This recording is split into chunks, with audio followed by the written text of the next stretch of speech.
of Kenyans are heard. And the senators you are seeing here, including the members of the National Assembly, Mr. Speaker, are people who have sacrificed their ambitions in business to be able to serve the people of Kenya. They have sacrificed their ambitions in civil society, where sometimes the remuneration in those places are sometimes 10 times the money that the people who work in these places are getting. Just to give you a context, today, the most performing bank in Kenya pays its CEO 10 million shillings, and sometimes more per month. This senate that you are seeing here, the spirit of sacrifice that they are putting in this nation is the same spirit of sacrifice that goes into the staffers that they have in their respective offices. It is indeed sad that the National Treasury can choose to hold on the paycheck of the staffers of members of parliament for over 3 months, Mr. Speaker.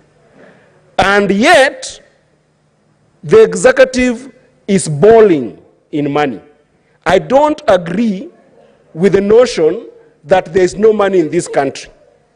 But the notion that I want to bring forward to the nation today is that the money that is in this country is being wasted and people in the executive are swimming in this money.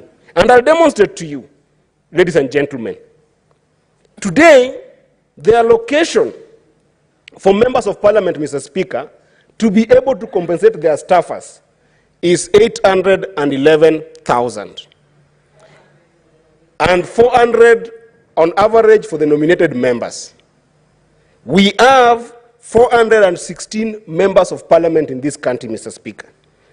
If you do the math, Mr. Speaker, the National Assembly and the Senate only needs about 337 million per month to take care of their staff. Now the Senate is even better because the Senate only needs 46 million to take care of their staffers.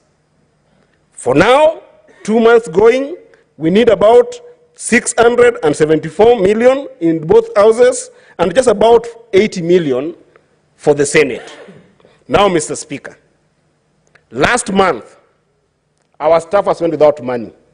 The executive told the nation that we are going to a holiday that the entire country went to, and the executive allocated money to be able to plant 150 million trees. This is not me saying, this is the government spokesman saying. These 150 million trees, Mr. Speaker, were procured at 50 shillings per seedling. If you do the math, you get that on that day alone, the executive spent 7.5 billion on trees, and our staffers don't have money. And our staffers don't have money. The other day, Mr. Speaker, we saw the executive sending a battalion of climate change experts who did not even plant trees themselves. We had over 700 people going to Dubai. And out of those 700 people, 400 of them were... What is your point of order, guys, Senator Methu? Guys, I'm on a point of order. We are on a point of order, Mr. Speaker. I'm on a point of order. Conclude, Senator Eddy. I'm on a point of order. This is how the House runs. Senator is on a point of order, and certainly you cannot. Mr. Speaker, you can crunch your numbers, and let me tell you, fellow senators. Honorable Methu, if you have fellow senators, let me tell you. Honorable Eddy, if you would wish to inform the honorable senator with the correct information, certainly. Yeah. Do you have information to Senator Eddy? Senator Methu would wish to inform you. He will advise me when he's okay, conclude then. Well, Mr. Speaker, my thought process was interfered with, but I want to just give you context. That any time a member of the executive leaves this country to go to Dubai, the standard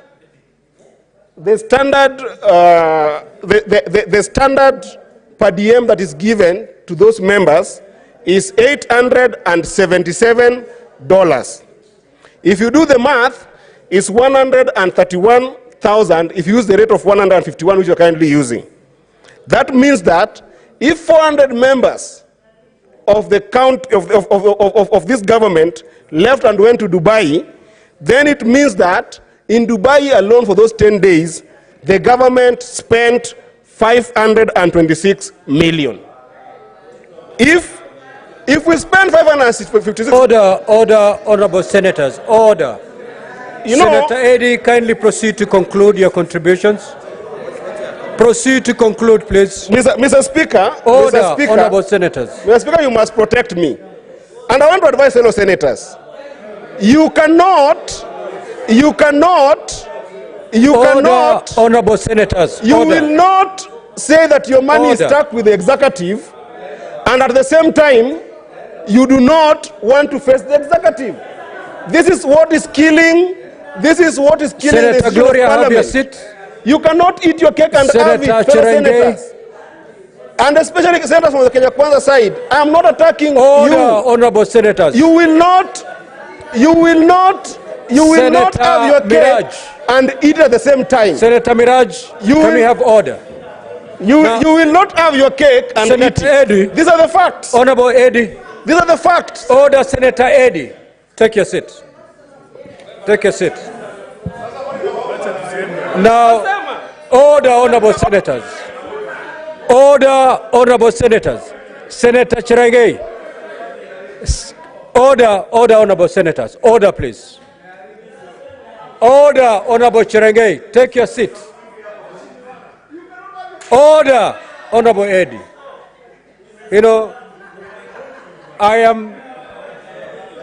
Order, honorable senators.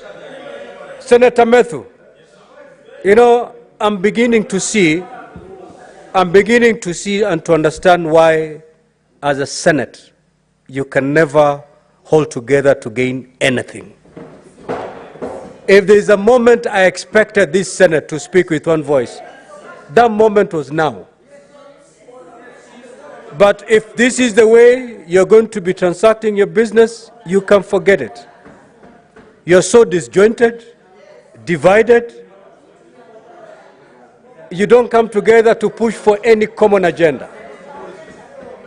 And therefore, honorable senators, I have given you enough time to ventilate on this matter. I've heard you. I have heard you. You have lamented enough. I have received and heard the two divergent views because it's not one view. Clearly on this matter, you don't have a common position. And therefore, we have noted this. Order, honorable senators. That point of order has already been concluded. We will take it up administratively. I'm aware that the disbursement for October to date has not been done. I'm aware that the Senate oversight has been processed. It's lying in Treasury. Honorable senators, let us proceed with the business of the day. I will take it up as your speaker to make sure that these disbursements... Order, honorable senators. Order.